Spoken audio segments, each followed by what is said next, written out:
Are you preparing to take the digital SAT and you want to know what makes a good SAT score? Well, you've come to the right place. In this video, we have scoured through the most recent data on average SAT scores to give you a comprehensive understanding of SAT score distributions. And I'm also going to share tips on how to set and achieve your target digital SAT score. So whether you are a student or a parent helping your student prepare for the digital SAT, this video has everything you need to know. All right, let's dive in. The SAT, despite changes in recent years to college entrance exams, continues to be a critical component of the college admissions process. Till today, many universities and colleges in the United States, including those that claim to be test optional, still view it as a reliable indicator of a student's college readiness. And going beyond the college admissions requirement, still remains that achieving an impressive SAT score unlocks numerous opportunities for students, such as qualifying for competitive merit-based scholarships that would otherwise be out of reach. Therefore, it is important to take the SAT seriously and prepare adequately for the test. Before we dive into the SAT average scores, it's important to understand how the new digital SAT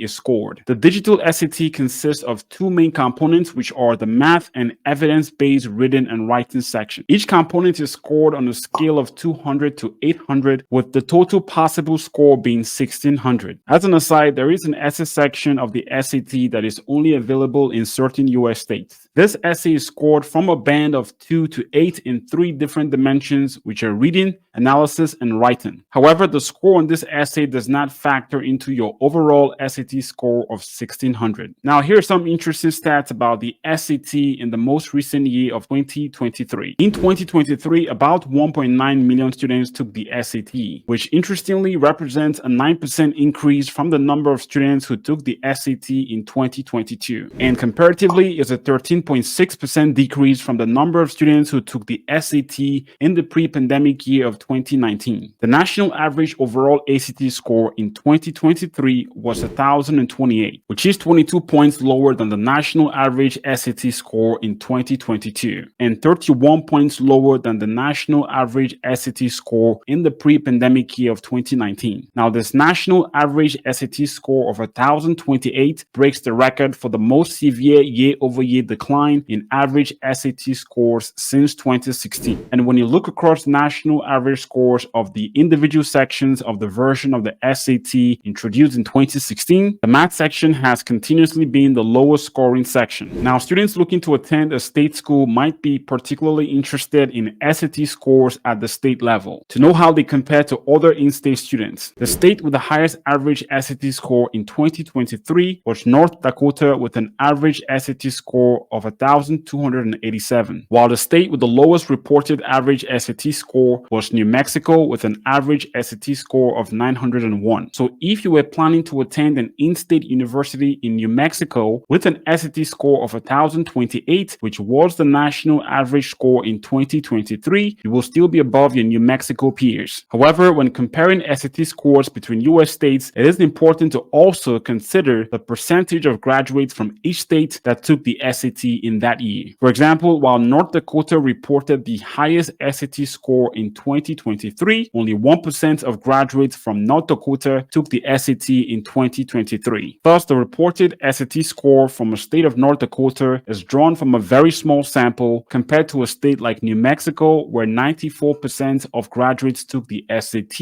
in 2023. But you see, knowledge of national and state average SAT scores only tells half of the story. It's also important to consider score distributions, also known as percentile scores, to get an accurate picture of where an SAT score falls relative to the competition. For example, in the year 2023, an overall SAT score above 1,400 fell in the top 7% of test takers nationwide. Broken down further, if you scored above a 700 on the math section in 2023, that would have placed you among the top 9% of test takers nationwide, while the same score on the evidence-based reading and writing section will place you on the top 7%. But while an SAT score of 1,400 is without a doubt a great SAT score when compared to the rest of the country, it might be the average SAT score among amongst applicants competing for admission into some colleges. For example, if you were targeting any one of the Ivy League schools in 2023, you would have had to have an overall SAT score above 1500 to be a strong applicant. So as you can see, your target SAT score would ultimately depend on how competitive the pool of applicants are at the schools you're going to be applying to. One of the best ways to find this information is to look at the student profile of the last year's admitted class at your target university. There you will find information about the SAT score distributions of the last year's admitted class. Take the case that I was applying to the University of Pennsylvania. Find that half of the students enrolled in the class of 2027 reported SAT scores between 1510 to 1560. So now you know how to set your target SAT score. Let's talk about how you can raise your SAT score. Your first course of action will be to take an official digital SAT practice test to gauge your current level, which we're going to call a diagnostic test. At this time, on the College Board's website, you can find 4 full-length digital SAT practice tests for free using the Blue Book app. And it's best to take this practice test called your diagnostic test under realistic test-taking conditions. And when you complete this diagnostic test, how far off you are from your target SAT score will determine how rigorous your digital SAT prep will need to be. And once you've completed this test, the next course of action will be to identify the areas of the digital SAT